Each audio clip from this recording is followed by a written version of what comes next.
Assalamualaikum warahmatullahi wabarakatuh. Bismillahirrahmanirrahim. Alhamdulillahilladzi hadana li hadza wa ma kunna linahtadiya laula an hadanallah. Asyhadu an la ilaha illallah wahdahu la syarika lah wa asyhadu anna sayyidana Muhammadan abduhu wa rasuluhu sallallahu alaihi wasallam. Amma ba'du, la haula wala quwwata illa billah. Saudara-saudaraku rahimakumullah, alhamdulillah kita bisa bertemu kembali dengan segala cara, segala upaya kita senantiasa untuk membenahi diri, membenahi hati, agar supaya dari hari ke hari semakin kita siap mempertanggungjawabkan dan dalam kehidupan ini, sehingga kita benar-benar di sisi Allah di golongan orang yang diridhoinya. Amin Allahumma amin. Saudara-saudaraku rahimakumullah, kesempatan yang lalu saya sampaikan bahwa dalam Quran ini ada 114 surat. Yang pertama surat Fatihah. Tentu ini urutan-urutan yang ada dalam Al-Quran yang sudah jadi ini. Artinya bukan urutan turunnya surat atau turunnya ayat. Kemudian yang kedua adalah surat Al-Baqarah. Al-Baqarah yang berarti sapi, salah satu jenis sapi.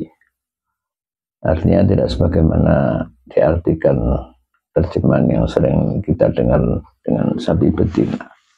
Sebenarnya adalah salah satu jenis sapi.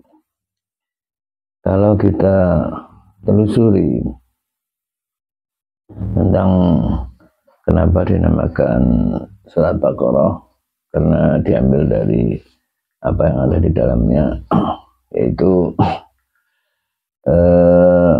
di zaman Nabi Musa sempat terjadi kasus pembunuhan yang mana si pembunuhnya itu belum ketahuan, sementara mayatnya ditaruh di perbatasan satu desa atau dua desa. Akhirnya dari penduduk dua desa ini saling menuduh untuk siapa yang membunuh, siapa yang bunuh. Akhirnya di antara mereka itu ada yang memohon kepada Nabi Musa untuk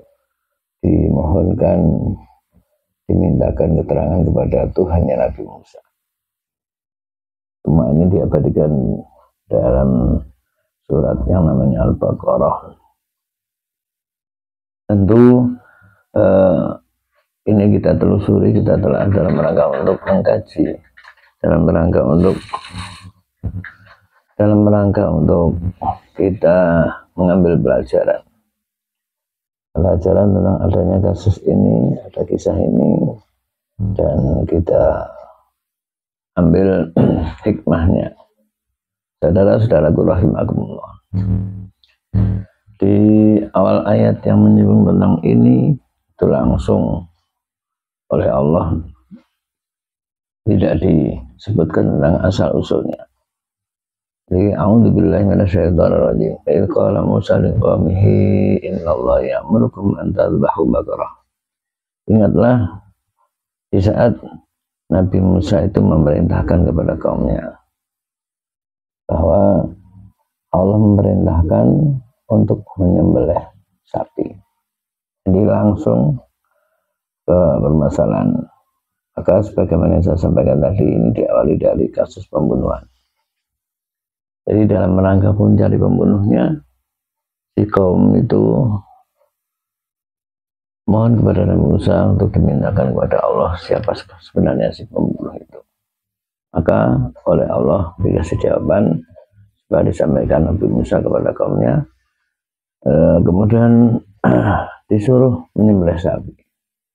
Tentu ini secara logika, secara rasio bagi si kaumnya itu dianggapnya ini sesuatu guyonan. Qalu atattakhiduna huzwa. Gimana sih Musa? Kita itu ingin melacak si pembunuh dalam kasus pembunuhan ini. Kenapa kok malah kamu suruh menyembelih sapi? Tentu ini sesuatu yang tidak nyambung. Dari ungkapan ini tercermin kemuskilan dari jawaban Nabi Musa dari Tuhannya, dari Allah. Namanya juga orang kadar imannya atau entah tidak beriman, yang jelas dia tidak asal ikut saja, padahal sudah dijelaskan itu instruksi atau perintah dari Allah,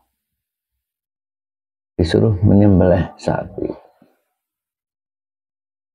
Ayah jawabnya atattakhiduna huzwa, maka Nabi Musa menjawab, qala a'udzubillahi an akuna minal jahilin, saya berlindung dari golongan orang-orang yang bodoh. Jadi dari rentetan kasus ini atau dari sekian banyak kerewelan yang ditampilkan oleh Bani Israel, kaumnya Nabi Musa pada saat itu, ini cermin bahwa namanya juga Bani Israel sering kita istilahkan dengan Bani Rewel, artinya sangat banyak tuntutan. Sebenarnya dari kata pertama, dari ungkapan perintah atau perintah pertama itu disuruh menyembelih sapi, semua dalam rangka untuk menguak kasus tentang pembunuhan itu. Jadi andaikan si kaumnya itu langsung melaksanakan, tentu selesai. Tapi apa yang terjadi? Si kaumnya masih banyak bertanya. Walau da'ulana rabbaka yubayyin lana ma'i. Mereka berkata, wahai Musa, mintalah kepada Tuhanmu, bagaimana sapi itu, sapi yang jenis apa, sapi yang apa, mahi. Kemudian dia qala innahu yaqulu innaha baqaratun la faridu wa la bikrun awanum baina dzalik fafalu ma tu'mar. Ya, namanya juga sosok nabi, sebenarnya ini secara manusiawi ya jengkel juga. Udah dari awal dia bilang, apa kamu kok guyonan, kamu kok melecehkan kita. Nah, terus dijawab, sapi yang disuruh sembelih adalah sapi yang tidak terlalu tua dan tidak terlalu muda. Udah, fa'alu ma tu'marun, laksanakan aja. Laki-laki namanya Bani Israel. Qalu da'u lana rabbaka yubayyin lana ma launuha. Ya tidak terlalu tua, tidak terlalu muda, tapi warnanya apa? Masih rewel lagi ditanyai warnanya. Dan terus akhirnya jawab, sofra ufaqillahu natasurun. Warnanya adalah kuning yang tua, yang mana itu setiap orang yang melihatnya akan merasa senang dipandang atau senang memandangnya sapi yang dalam warna itu. Akhirnya masih tanya lagi, gimana sih Musa, ini kelihatannya sapi ini masih samar bagi kami, perjelaslah. Ya demikianlah namanya Bani Israel.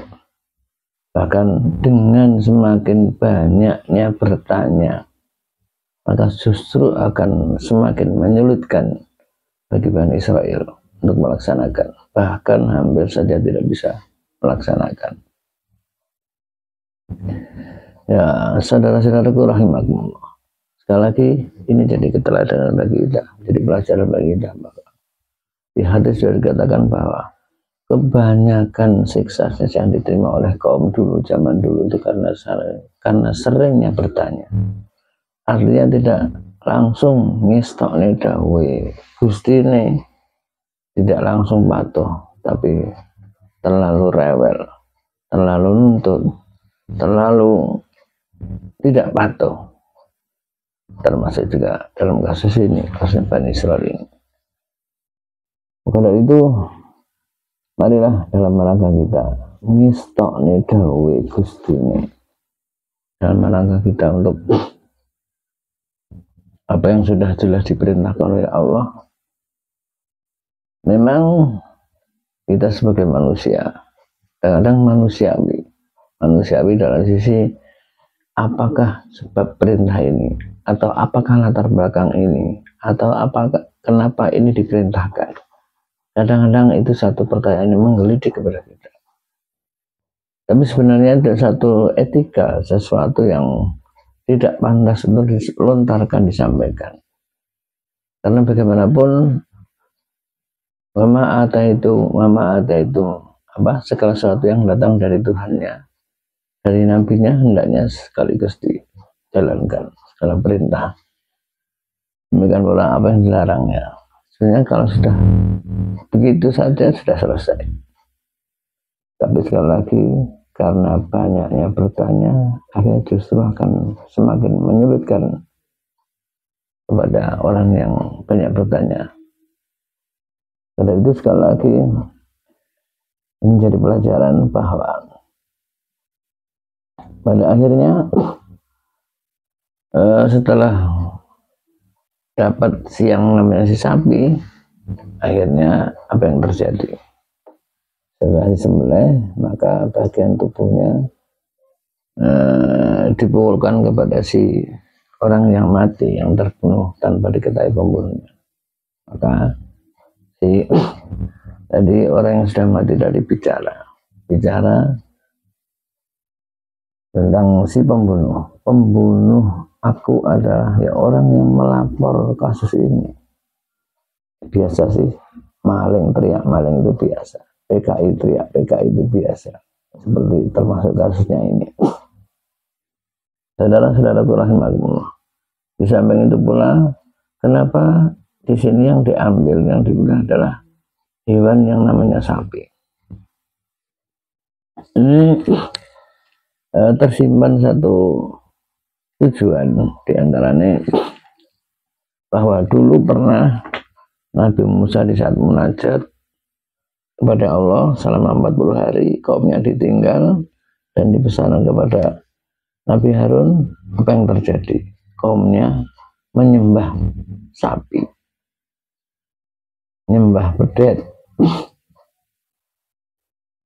Nah, ini sebagai cermin bahwa dalam rangka untuk mengikis tentang apa yang mereka agungkan selain Allah, maka sangat mungkin dengan sebab itu Allah memerintahkan yang disembelih adalah sapi, biar rasa keagungan mereka di saat dulu sempat menyembah bedet emas selama 40 hari biar terkikis bahwa tidak ada sisi agungnya segala sesuatu selain Allah, termasuk bedet, termasuk sapi yang mereka sembah, pernah mereka sembah. Saudara-saudaraku rahimakumullah, maka di akhir kasus ini, kalau kita telusuri lagi bahwa ini ya, asal usulnya atau akhirnya timbul satu hukum, muncul satu hukum bahwa man ta'ajjala qabla awanihi uqiba bihirmani. Dalam kaidah usul fikih dikatakan bahwa barang siapa yang tergesa-gesa pada sesuatu yang belum waktunya, maka dia akan mendapat sanksi, mendapat balasan, dia akhirnya tercegah untuk mendapatkannya. Artinya dalam hal ilmu waris, termasuk seseorang yang akhirnya tidak mendapat waris, yang sebenarnya dia berhak mendapat waris, tapi karena dia membunuh kepada orang yang diwaris, atau misalnya anak membunuh orang tuanya, atau keponakan membunuh pamannya, yang sebenarnya dia mendapat warisan, tapi gara-gara dia sebab membunuh, akhirnya dia tidak mendapat bagian. Karena gara-gara dia membunuh itu. Dari itu, dari kasus ini sekian banyak yang bisa kita ambil pelajaran, termasuk yaitu bagaimanapun segala apa yang tersimpan dalam hati ini besok akan terkuak. Di akhir diterusnya ya dikatakan wa irqatum nafsan fadaratu fiha wallahu mukhrijum ma kuntum taktumun. Ketahuilah di saat kamu membunuh seseorang kemudian kamu rahasiakan, padahal wallahu mukhrijum ma kuntum taktumun. Segala apa yang kamu rahasiakan, entah itu jelek entah itu baik, pasti nanti Allah akan menampakkan ke permukaan. Maka janganlah sekali-sekali kita merahasiakan sesuatu, karena bagaimanapun innallaha alimum bidzatish sudur. Semuanya terbaca di sisi Allah, semuanya terlihat di sisi Allah, diketahui oleh Allah Subhanahu wa taala. Bahkan gerak-gerik hati kita, apa yang terbersit dalam pikiran kita, dalam hati kita, semua diketahui oleh Allah Subhanahu wa taala. Ini diantaranya lagi yang bisa kita ambil pelajaran. Hanya dari sekian banyak pelajaran-pelajaran ini, marilah ini kita petik yang pada akhirnya dalam kehidupan ini kita semakin baik. Karena bagaimanapun semakin kita mau mengambil pelajaran, semakin kita akan mendapat keberkahan, mendapat tuntunan dalam kehidupan ini. Wa may yu'tal hikmata faqad utiya khairan katsiran. Barang siapa yang diberi hikmah, diberi kebijaksanaan, diberi pelajaran, maka dia mendapatkan kebaikan yang banyak. Demikian saudara-saudaraku, sekelumit tentang surat Al-Baqarah. Semoga membawa pencerahan yang akhirnya mendapat kemanfaatan dari semua ini. Keberkahan.